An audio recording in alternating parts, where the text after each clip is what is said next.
What's up? It's a good day today. It's been about a week since we last spoke.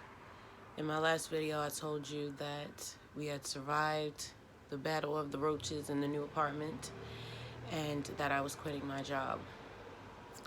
So I want to give you a little bit of context to this whole situation.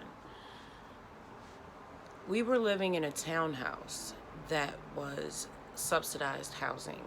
And because I didn't report my income in time, my new income, it rendered our lease invalid. So we had maybe 90 days to find a new place.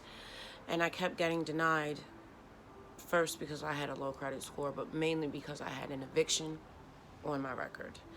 So I had to go to that property management company and make an arrangement to repay them what I owed and get a letter from them so I could show it to prospective landlords so that they would consider me for a new place. So I finally find somebody that wants to rent to us. She's going to give me a double deposit, so it's $2,200, right? Rent's $1,100. 3-bedroom, downtown, deep, nice balcony, nice apartment. We look at it on Zoom. Seems nice. She tells me that the previous tenants weren't the cleanest. I'm like, okay, fine.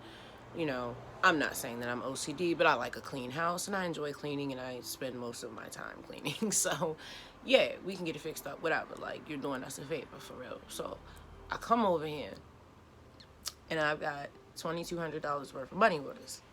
We're standing in the kitchen, and as I'm handing this money to her, I look up on the wall. And there's a roach crawling down the wall.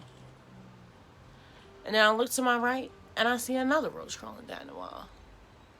And I look down on the floor, and I see like 6 baby roaches. And I look up at this woman, and she's like, I could see her in my side eye, following my line of sight the whole time. And then by the time I looked up from the floor to her, she was like, I'm going to give you $400 off the next month's rent.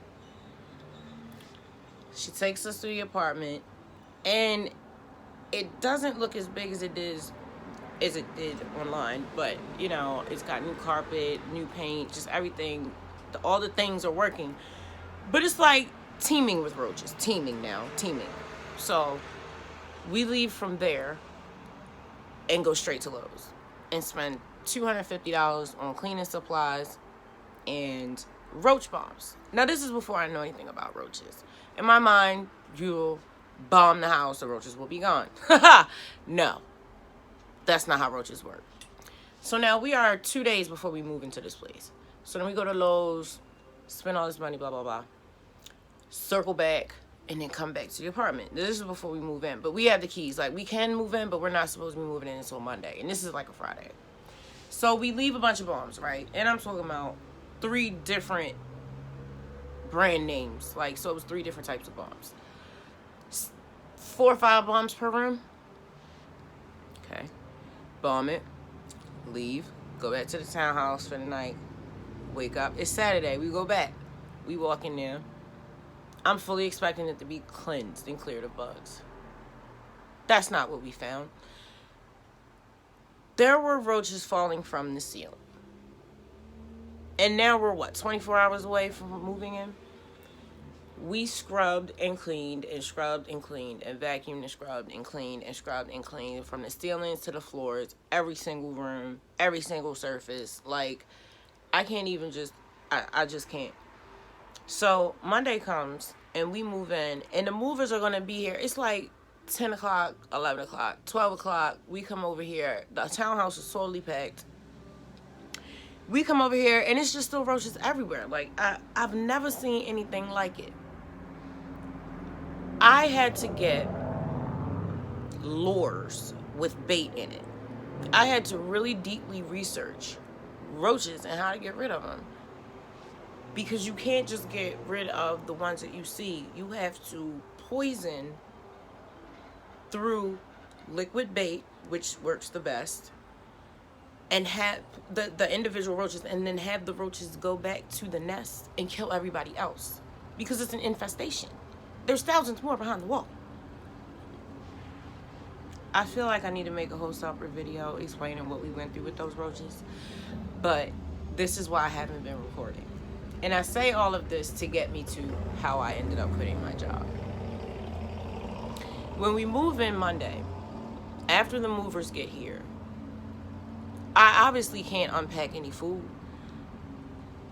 I obviously can't even eat here because there's still roaches falling out of the ceilings. When I say out of the ceilings, I actually mean that. For the first 48 hours, me and my older son didn't even sleep. The baby girl slept. And we just stood over here. Like, he was faced this way, I was faced that way, and we would both have Raid hot shot bottles so she could sleep. And we were fighting roaches.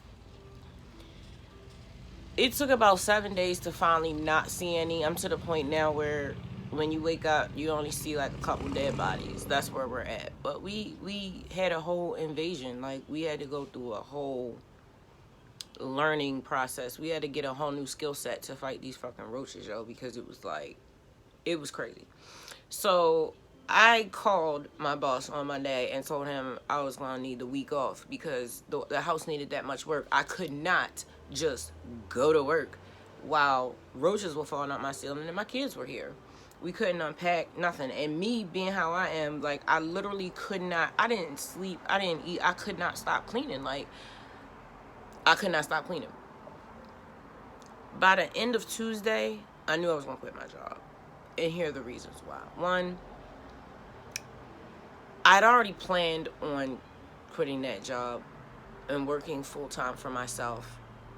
I was just making such good money that I didn't want to take the leap because it was always, oh, let me put away a couple grand or a couple more grand. Let me wait a little bit longer.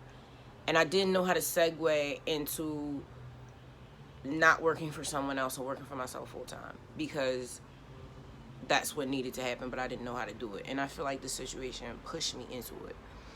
Two, my kids were acting up while I was at work because they were stressed out about me being at work. They just lost their dad. I'm the only parent that they have. So it's like, kind of in their mind, when I leave out the house, I could not come back, which is the reality. But it's like, I never really stopped to think about it through their point of view. Like, they were really stressed out, and like, I was missing so many opportunities to actually raise my kids. Like, now that I'm back to being a stay-at-home mom,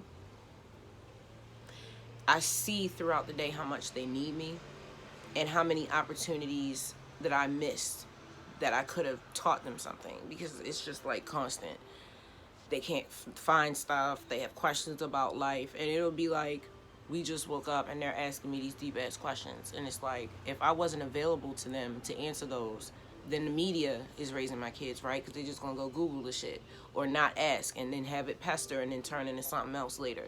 And I value raising my kids. I don't want anybody else raising my kids. This whole recovery and starting my own business and working for myself, everything that I do is for them. So it's like, if I'm not here raising them, what is the point? Third of all, I am bipolar, and the environment that I was working in was literally driving me insane. Like, I have sensory issues, like too much noise, too much light, maddening, and it was just very strenuous. I was also the only female in an all-male environment, and my kids said I was too much in my masculine energy, and I wasn't tapping into my nurturing energy enough, I guess. And I wasn't present. I was always recovering from work or preparing to go into work. It was just overwhelming. Like, my mental health condition exacerbates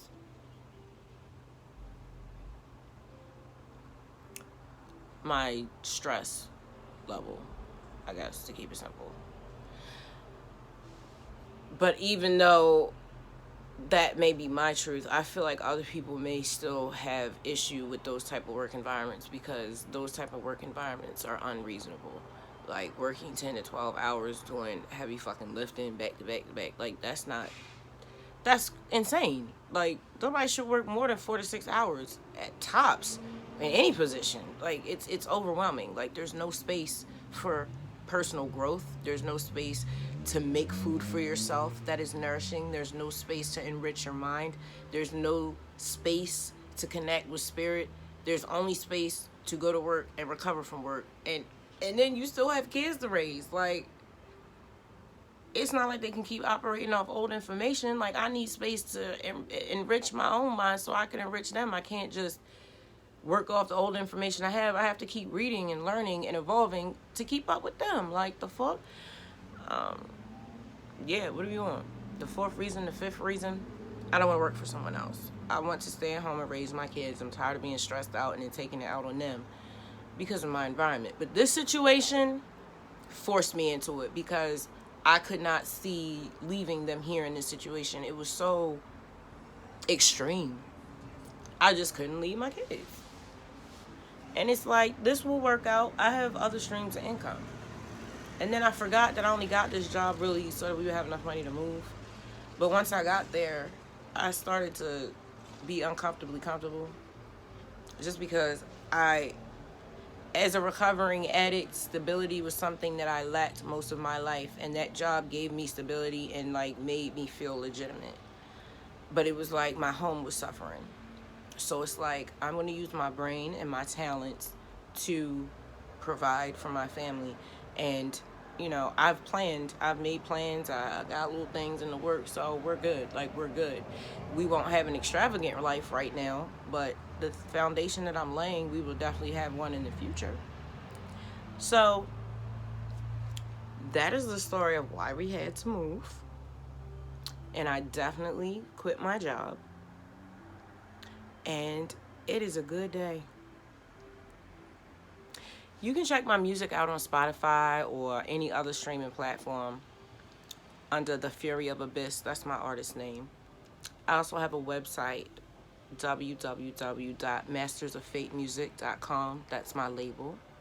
I own my own music. And yeah, my kids just started their own YouTube channel called Awakening Raja.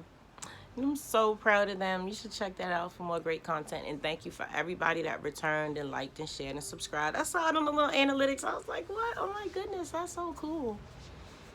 You know, even my therapist was like, I hope you recorded all of that stuff that you went through because it could definitely help other people. I was like, that's the hope. Like, that's the idea. Because I'm telling you, this YouTube stuff, this internet stuff, period, will really teach you to kill your ego. You know, it's not about likes or fame. It's about whether you connect or help other people, because I have been helped through YouTube videos, through other people's music, through other people's art, period. You know, and to be able to be that for someone else, yeah, it makes your life worth living. It makes the trauma worth it if somebody else can heal from it. And then you expressing yourself heals you as well. So we all win. Even though it seemed like we were losing at the time. Sometimes blessings come wrapped in roach-filled apartments.